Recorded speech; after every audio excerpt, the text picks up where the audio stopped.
ಮಲೆಯ ವೀರಭದ್ರ ಸ್ವಾಮಿಯ ದರ್ಶನದ ನಂತರ ಒಳಕಲ್ ತೀರ್ಥದ ವಿಸ್ಮಯ ಅನುಭವ ಪಡೆದ ಭಕ್ತರು ಹೊರಬಂದು ಮಠದ ಬಲಭಾಗಕ್ಕೆ ಸಾಗುತ್ತಿದ್ದಂತೆ ಶಿಥಿಲಗೊಂಡ ಪುರಾತನ ಮಂಟಪಗಳನ್ನು ಹಾಗೂ ಕಟ್ಟಡಗಳನ್ನು ಕಾಣಬಹುದು.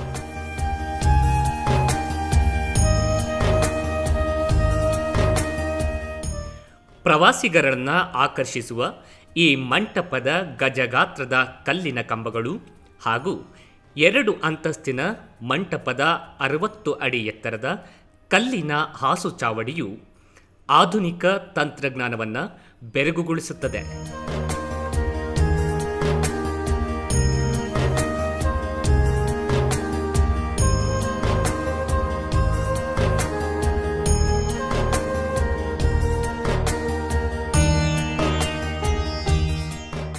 ಈ ಕಲ್ಲಿನ ಕಂಬಗಳಿಂದ ವಿನ್ಯಾಸಗೊಂಡಿರುವ ಸುಂದರ ತಾಣವು ಸೂಕ್ತ ನಿರ್ವಹಣೆ ಇಲ್ಲದೆ ನಶಿಸುತ್ತಿರುವುದು ವಿಪರ್ಯಾಸವಾಗಿದೆ. ಆದರೂ ಪ್ರಾಚೀನ ಕಲಾಶೈಲಿಯನ್ನು ಬಿಂಬಿಸುವ ಇಂತಹ ಐತಿಹಾಸಿಕ ಪುಣ್ಯಸ್ಥಳಗಳನ್ನು ಕಾಪಾಡಿಕೊಳ್ಳುವುದು ನಮ್ಮೆಲ್ಲರ ಹೊಣೆ ಮತ್ತು ಕರ್ತವ್ಯವಾಗಿದೆ.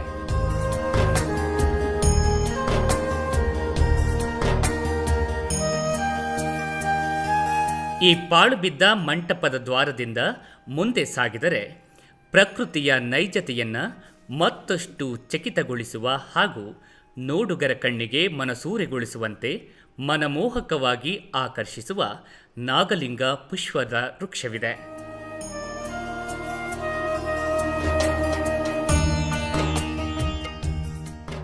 ಈ ನಾಗಲಿಂಗ ಪುಷ್ಪದ ವೃಕ್ಷದಲ್ಲಿ ಲಿಂಗಾಕಾರದ ನಾಗಲಿಂಗ ಕಾಯಿಗಳನ್ನು ನಾವು ಕಾಣಬಹುದು.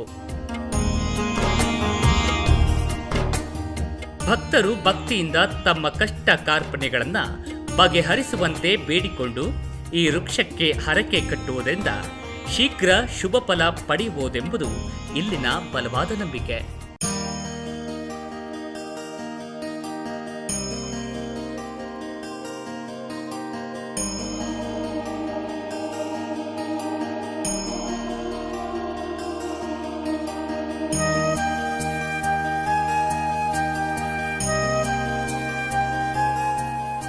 ಈ ವಿಸ್ಮಯಕಾರಿ ದೈವದತ್ತ ನಾಗಲಿಂಗ ವೃಕ್ಷದ ದರ್ಶನ ಪಡೆದು 20 ಅಡಿ ಎಡಭಾಗಕ್ಕೆ ಸಾಗಿದರೆ ನಂದಿ ಸಮೇತ ಸುಬ್ರಹ್ಮಣ್ಯ ಸ್ವಾಮಿ ನಾಗರಮೂರ್ತಿಗಳ ದರ್ಶನವನ್ನು ಪಡೆಯಬಹುದು.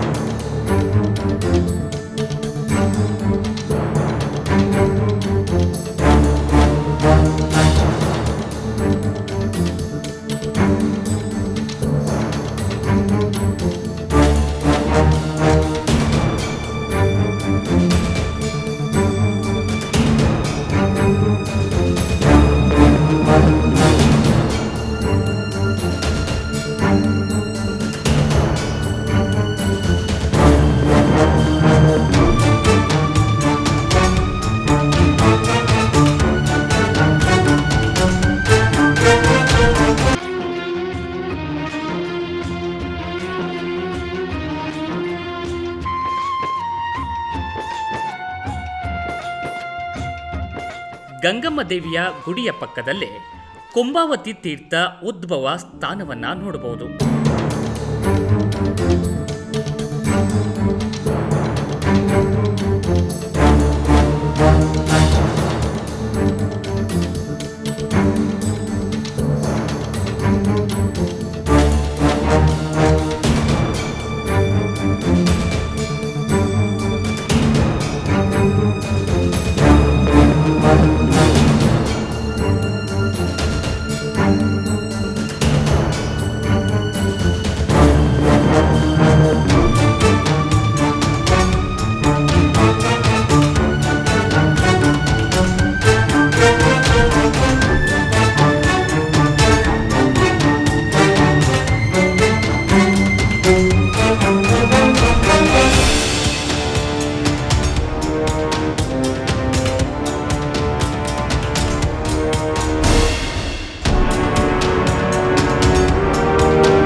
ನಂತರ 12 ಜ್ಯೋತಿರ್ಲಿಂಗಗಳ ದರ್ಶನವನ್ನ ಪಡೆಯಬಹುದು.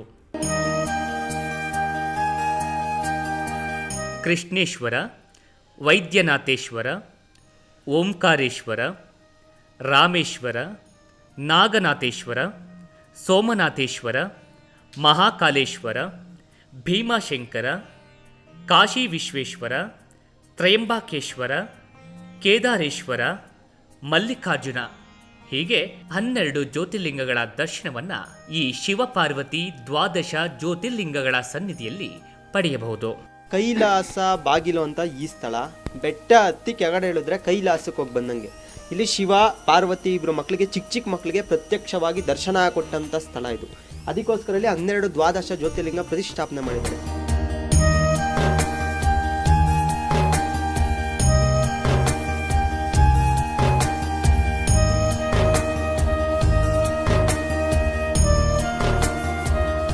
ಶಿವಪಾರ್ವತಿ ದ್ವಾದಶ ಜ್ಯೋತಿರ್ಲಿಂಗಗಳ ಸನ್ನಿಧಿಯಿಂದ 222 ಅಡಿ ಮುಂದೆ ಸಾಗಿ 400 ಮೆಟ್ಟಿಲು ಕಡಿದಾದ ಬೆಟ್ಟವನ್ನು ಹತ್ತಿದರೆ ಬಲಭಾಗಕ್ಕೆ ಕಣ್ವ ಮಹರ್ಷಿಗಳ ತಪೋವನ, ಅಂದರೆ ಕಣ್ವ ಮಹರ್ಷಿಗಳು ತಪಸ್ಸು ಮಾಡಿದ ಪುಣ್ಯ ಸ್ಥಳವಿದೆ.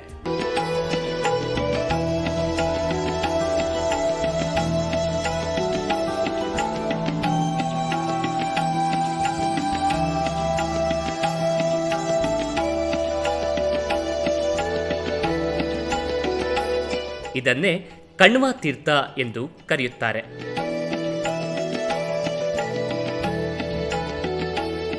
ಕಣ್ವ ಮಹರ್ಷಿಗಳ ಕಮಂಡಲದ ಸ್ಪರ್ಶದಿಂದ ಈ ಕಣ್ವ ತೀರ್ಥ ಉದ್ಭವವಾಯಿತೆಂಬುದು ಇಲ್ಲಿನ ಇತಿಹಾಸ.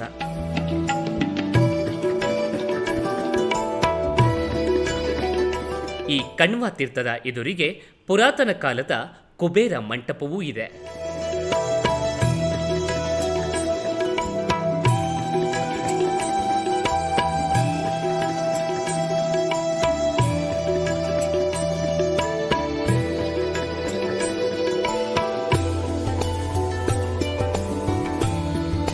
ಕಣ್ವ ಮಹರ್ಷಿಗಳ ತಪೋವನದಿಂದ, ಅಂದರೆ ಕಣ್ವ ತೀರ್ಥದಿಂದ ಕೆಲ ಹೆಜ್ಜೆ ಮುಂದೆ ಸಾಗುತ್ತಿದ್ದಂತೆ ಗಾಳಿಯಲ್ಲಿ ಕೇಳಿಬರುವ ಗಂಟೆಯ ನಿನಾದ ನಮ್ಮನ್ನು ಚಕಿತಗೊಳಿಸುವಂತೆ ಮಾಡುತ್ತದೆ.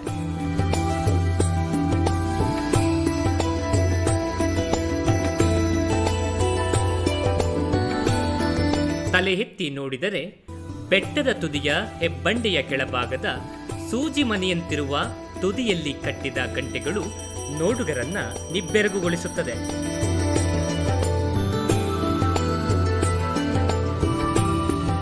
ಈ ಗಂಟೆಯನ್ನು ಜಕಣಾಚಾರಿ ಕಟ್ಟಿದರು ಎಂಬ ಇತಿಹಾಸವಿದ್ದು, ಯಾವುದೇ ವ್ಯಕ್ತಿಯೂ ಹೋಗಿ ನಿಲ್ಲಲು ಆಗದ ಅಪಾಯಕಾರಿ ಸ್ಥಳದಲ್ಲಿ ಕಟ್ಟಿರುವ ಗಂಟೆ ಇಂದಿನ ಆಧುನಿಕ ತಂತ್ರಜ್ಞಾನವನ್ನೇ ಬೆರಗಾಗಿಸುವಂತ ಅಮರಶಿಲ್ಪಿ ಜಕಣಾಚಾರಿಯ ಕೌಶಲ್ಯಕ್ಕೆ ಪಾರವೇ ಇಲ್ಲ.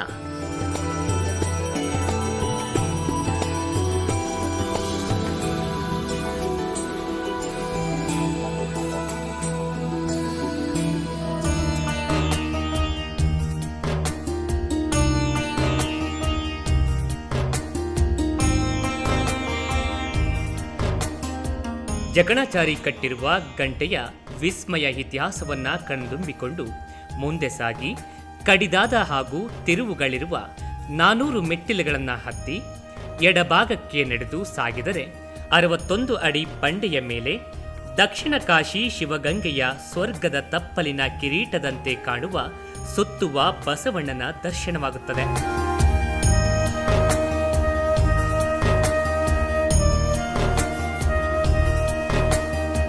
26 ಬಂಡೆಯ ಮೆಟ್ಟಿಲುಗಳನ್ನ ಏರಿ ಬಸವಣ್ಣನ ದರ್ಶನವನ್ನ ಮಾಡಿ 3 ಸುತ್ತು ಸುತ್ತಿದರೆ ಕೈಲಾಸವನ್ನೇ ಸುತ್ತಿದಂಥ ಪುಣ್ಯ ಸಿಗುತ್ತದೆ ಎಂಬುದು ಇಲ್ಲಿನ ನಂಬಿಕೆಯಾಗಿದೆ.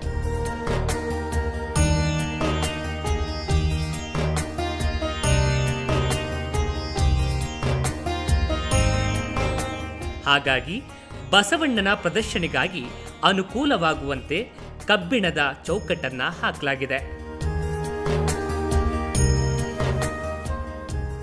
ಇಲ್ಲಿಗೆ ಬರುವ ಭಕ್ತರು ಹಾಗೂ ಯಾತ್ರಿಗಳು ತಮ್ಮ ಬೇಡಿಕೆಗಳನ್ನು ಬಸವಣ್ಣನ ಕಿವಿಯಲ್ಲಿ ಪಿಸುಗುಟ್ಟಿ ಪ್ರಾರ್ಥಿಸಿಕೊಂಡು 3 ಸುತ್ತು ಸುತ್ತಿದರೆ ಪ್ರಾರ್ಥನೆ ಫಲಿಸುತ್ತದೆ ಎಂಬುದು ಸುತ್ತುವ ಬಸವಣ್ಣನ ಪುಣ್ಯಕ್ಷೇತ್ರದ ಮಹಿಮೆಯಾಗಿದೆ.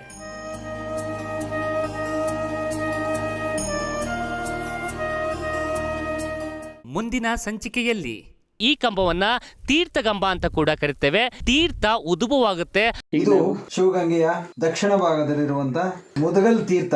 ಮಹಾರಾಜ ವಿಷ್ಣುವರ್ಧನ ಪತ್ನಿ ರಾಣಿ ಶಾಂತಲಾದೇವಿ ಆತ್ಮಹತ್ಯೆ ಮಾಡಿಕೊಂಡ ಈ ಸ್ಥಳವೇ ಶಾಂತಲಾ ಡ್ರಾಪ್.